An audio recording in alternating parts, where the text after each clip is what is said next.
Hello everybody, welcome back to HardReset.Info channel. In today's video, I'll show you how to easily fix the ghost touch problem on your POCO M6.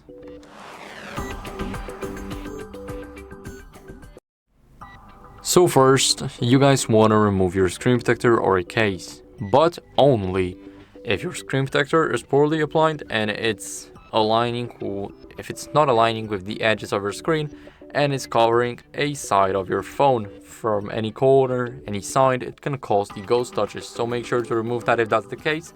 And now moving on to the phone case. As you guys can see, here we have those little bezels. So here there's no screen, and this is the place where cases usually stop. But if your case covers a little bit of the screen, then it can cause some serious issues, including the ghost touch problems. So you want to remove that.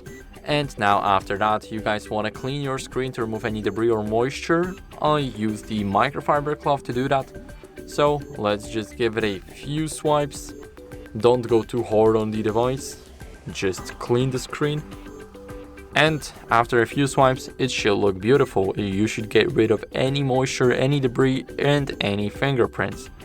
So now after that, what you guys can do is check for software updates. It's very important. It can fix a lot of touch glitches, including also your screen, touch screen, and the ghost touch problem. So let's go over to settings, and here select About Phone.